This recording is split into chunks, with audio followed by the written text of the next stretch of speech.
Ovog jutra Rada Vasić podelila je tužne vesti o smrti svog supruga Radeta Vasića, koji se već duže vreme borio sa opakom bolešću.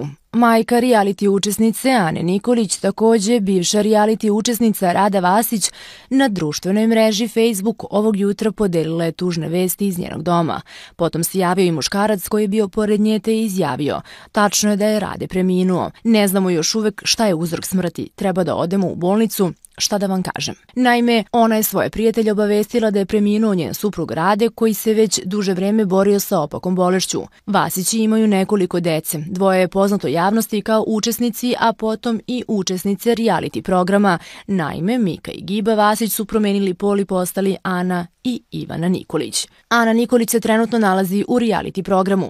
Prisjetimo se, svojevremeno supruga Radeta Vasića, Rada, takođe je bila teško bolesna, a ona je jednom prilikom pričala o zdravstvenom stanju svog supruga. Tom prilikom je ona ispričala da su Radetu otkazala oba bubrega. Radetu su otkazala oba bubrega. Bio je u Nišu u bolnici i izašao je pre 2 dana. Rade je stvarno u lošem stanju. Meni sada ne treba nikakva depresija i sekiracija. Da ne bi bilo mog Radeta, ja bih sve ovo teško podnela, ispričala je Rada Vasić. On je svirao violinu, moj svekar, on je poznati čovek bio, to ceo naš ovaj ovde kraj, on je držao, svirao. Moj svekar se je zvao Giba, svirao je violinu. Čekaj, sad vidiš, to nisam znao. Tvoj svekar se zvao Giba. Da. A da li je jedan od tvojih sinova dobio nadimak po tome? Naravno, jest. Kako? Zašto? Pa eto, to je Rade odlučio kad sam ja bila u bolnicu, tamo u Nemačku, odmah mora da daš ime. Aha, dobro. Znaš. I Rade, kad se oni rodili, i Rade nije mi rekao ništa o tome, samo je stavio Giba i Mika. Mika se vodi na mog oca ime, a Giba se vodi na Radetov oca. Sad sam tebi to rekla najiskrenije. Hvala, ali to je i lepo. Jasno. Jasno, od dede. To je od dede. Da, moj otac se nije svirao, bio je običan radnik, a moj svekar je svirao violinu i dobar majstor bio, čuveni majstor, imao svoju bend, to je poznati čovek, violinu svirao. Da. A Rado, kad smo već kod pevanja i kod tvoje Rade muzičar, stari muzičar, harmonikaš, je li tako? Jest. Reci mi sad ovako, jesi ti bre nekad zapevala? Jer si nekad pustila glas? Jao, ja da ti kažem, iskreno da ti budem za sve.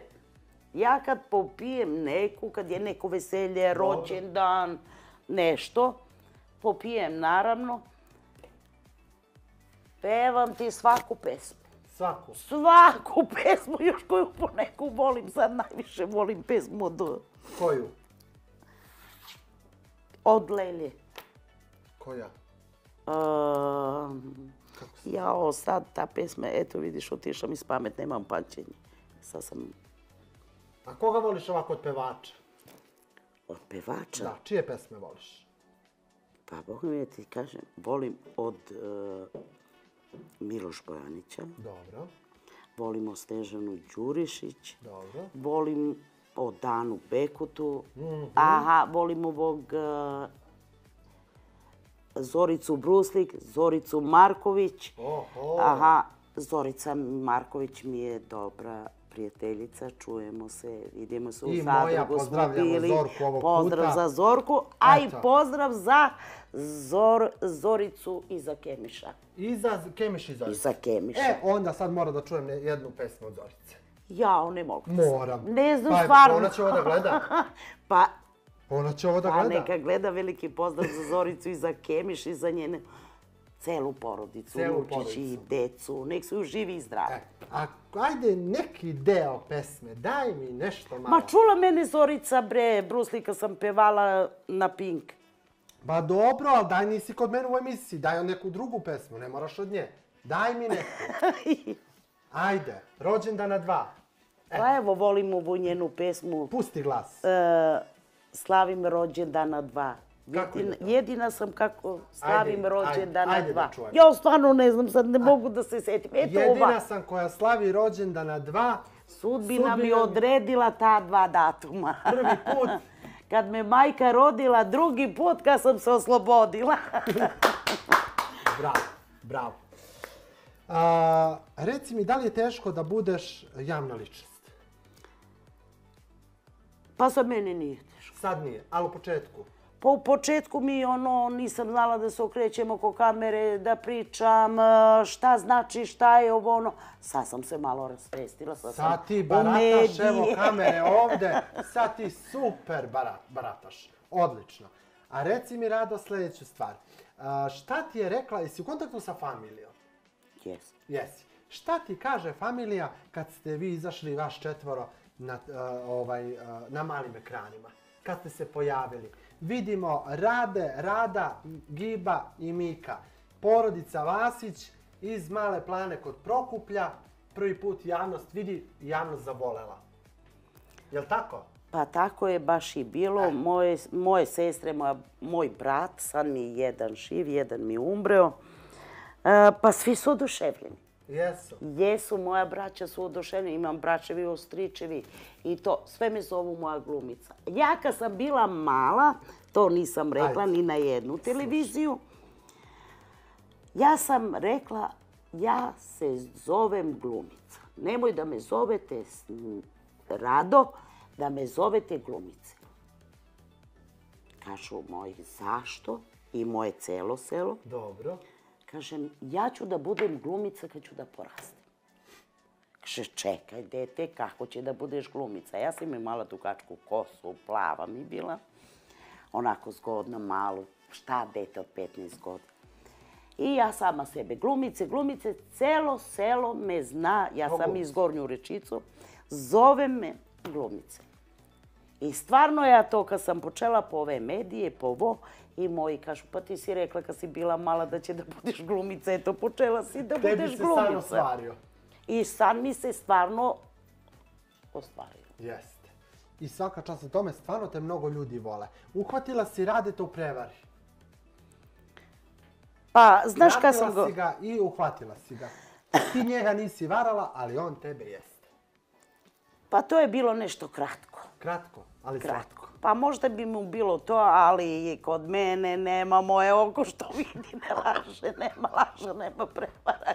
To kod mene za čas ja sam osetljiva žena. Šta si ti videla u toj prevari?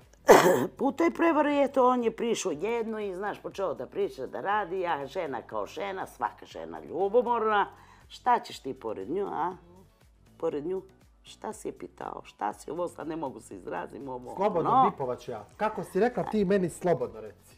Koji ćeš pored nju? Šta ćeš tu pored nju? Da li trebaš od nju, a? On kaže, ne bre ženo, pa prišao sam, znam ženu, pa da pitam. Pa šta da je pitaš? Šta ti imaš nju da pitaš? Eto, tu počinje. I to krene i ti to sasečeš. Presečem, nema presek. Da li je istina, u narodu se kaže, kada je u kući dobar seks, mir je svuda? Pa naravno. A dobro, šta drži kuću? Zašto mi žene, da kažem, mi žene, zašto smo svuda? Pa sad i mnogo razloga, a jedan od razloga je... Pa nema drugi razlog. Koji je? Pa razlog je da imaš ljubav, da ima seksa tog čoveka. Kad nekoga voliš, muškarca, udaj se za njega, naravno seks drži kuću. Ako vodiš račun ženu, ako imaš odnos i ako se ljubiš, ako se grliš, pa imaš decu, pa opet, pa ženu izvedeš u kupovinu, pa ju kupiš, pa priđeš pored nju, pa pažnju prema tvoju ženu, pa nijedna žena ne bega od toga. Svaka žena voli da je njen muž pored nje i da je voli, da ljubi, da spava. Ne spavaj sa ženu nedelju dana da vidiš koja svađa, žimi ti pa svađa, odmah raspravka. A spavanje, a što rekli, mir u kuću, da vidi žena, kafa ujutru, čisti, pegla, oprala, zakačila, obrisala, sve je na mestu. Slušaj, verovatno si ti tu u pravu. Pa jesam, u pravu sam. Šta drži kuću? Evo sad sam ja naučio tebe. Znači, dobar seks drži kuću. Naravno. To je jasno.